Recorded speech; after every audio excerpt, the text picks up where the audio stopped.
paspor palsu, udah gue siapin juga uang, lu harus kabur ke negara ini misalkan. Nah, cuman Hitler menolaknya tuh. Kalau gue analogikan, saya tetap mau di sini, kata Hitler. Hidup atau mati saya tetap di Jerman.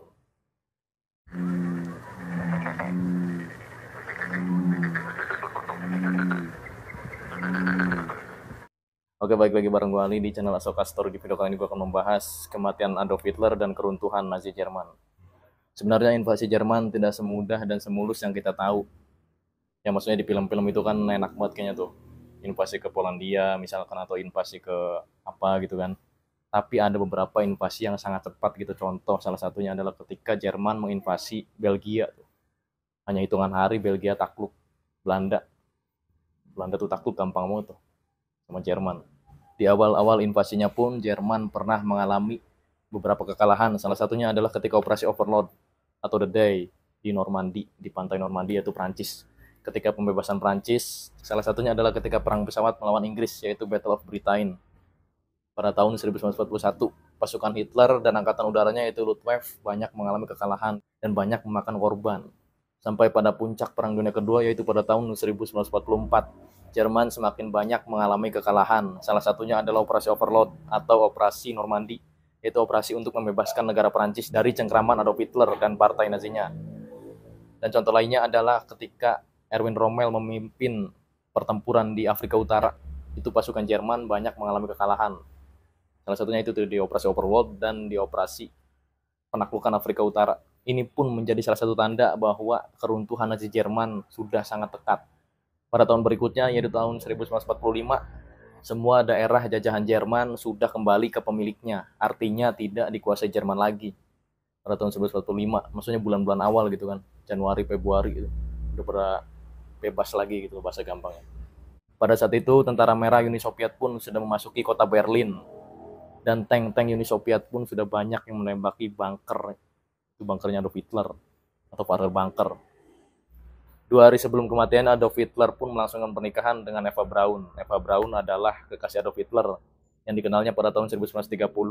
Dia merupakan asisten dari fotografernya Adolf Hitler. Ada hal menarik ketika tentara sekutu dan tentara Uni Soviet sudah memasuki Berlin. Mereka itu dikejutkan oleh anak-anak yang ikut berperang. Ini bukan anak-anak remaja, bukan anak-anak yang usia 9 sampai 12 tahun. Jadi mereka tuh udah ada yang ngendarin tank, terus udah pada megang bom, granat, udah pada siap mereka tuh. Ini nggak sekedar main-main, mereka tuh beneran perang loh. Masih pada kecil banget. Mereka adalah anak-anak Jerman yang sangat mengidolakan Hitler atau sangat mencintai Hitler sebagai Führernya. Pokoknya mereka tuh orang-orang yang fanatik banget terhadap Hitler lah. Majang poster di kamarnya gitu kan, terus mengelu-elukan pokoknya. Mereka mengikuti organisasi yang bernama Pemuda Hitler. Hitler pun sempat memberikan lencana Iron Cross kepada anak-anak yang ikut ke dalam organisasi Pemuda Hitler, khususnya anak-anak yang berhasil menumpukan musuh. Jadi mereka tuh yang berhasil ngeledakin bom gitu kan, terus yang berhasil nembakin musuh gitu. Musuhnya tewas, mereka tuh dapat Iron Cross. Iron Cross adalah sebuah penghargaan berbentuk salib di Jerman. Maksudnya adalah itu penghargaan yang sangat terhormat gitu kan. Bahkan Hitler pun sering memajang Iron Cross di sebelah kiri atau kanan tuh ya. Bahkan Hitler pun sering memajang Iron Cross di baju-baju dinasnya gitu kan. Pada bulan April tahun 1945, Hitler menemui ajalnya, atau lebih tepatnya mempercepat ajalnya. Kenapa gue bilang mempercepat? Ya karena dia melakukan bundir atau cara menembak kepalanya sendiri. Asumsi gue pribadi, Hitler mungkin akan hidup sedikit lebih lama jika dia tidak. Kenapa? Karena dia itu kan seorang pemimpin. Kalau pemimpin menjadi tawanan, biasanya diperlakukan beda gitu kan, berbeda dengan tawanan yang lainnya gitu kan, yang ya tentara-tentara biasa gitu kan, atau pasukan biasa lah, atau tahanan politik yang nggak punya pangkat gitu kan. Sedikit lebih lama maksudnya dia tuh bisa jadi ditawari apa sih, ditawari sesuatu gitu kan, diiming-imingi sesuatu maksud gua, untuk menarik pasukannya yang akan berperang gitu, atau yang akan menginvasi negara yang lain.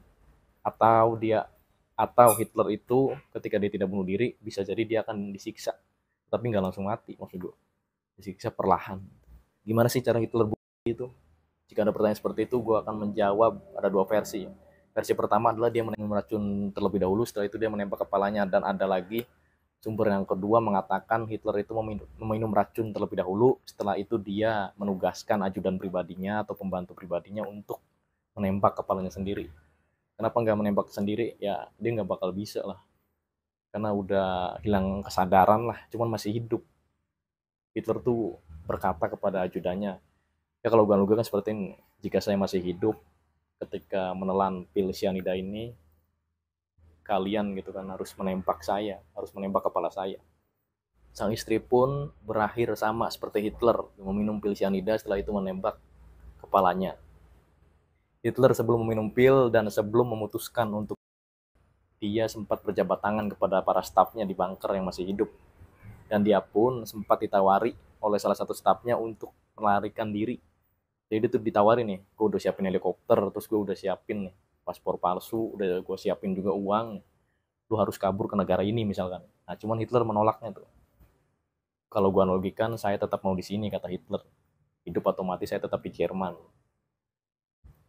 Dan kenapa Hitler memilih membakar jasadnya atau menugaskan ajudannya untuk membakar jasadnya seandainya dia udah tewas gitu kan, misalkan dia udah minum pil cyanida itu sudah ditembak udah tewas, Hitler itu menugaskan ajudannya untuk membakarnya sampai habis, maksudnya membakar jasadnya sampai habis, karena Hitler tidak mau jasadnya itu diperolok-olok atau dipertontonkan secara publik gitu kan, seperti nasib sahabatnya atau sekutunya, sesama kawan fasisnya, yaitu Benito Mussolini, yang mayatnya itu diludahi satu kota.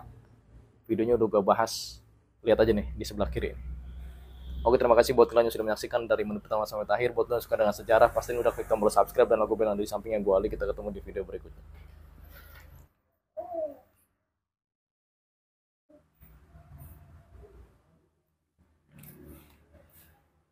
Pada bulan April, Hitler menemui ajalnya, atau lebih tepatnya mempercepat ajalnya, karena dia melakukan bunuh diri dengan cara menembak kepalanya sendiri.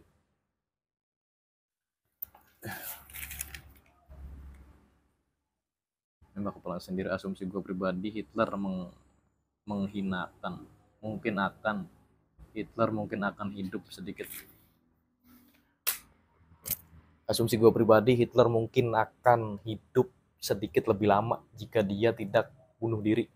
Kenapa? Karena dia itu kan seorang pemimpin. Kalau pemimpin menjadi tawanan, biasanya diperlakukan beda gitu kan, berbeda dengan tawanan yang lainnya gitu kan, ya tentara-tentara biasa gitu kan, atau pasukan biasa lah, atau tahanan politik yang nggak punya pangkat gitu kan.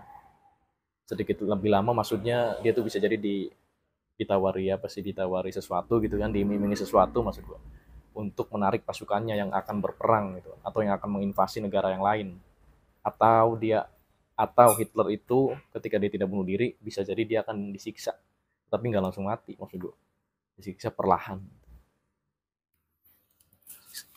disiksa perlahan.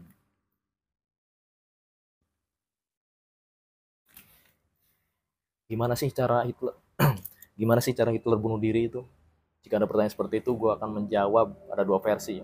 Versi pertama adalah dia menembak sendiri kepalanya, setelah itu dia, maksud gue, meminum meracun terlebih dahulu, setelah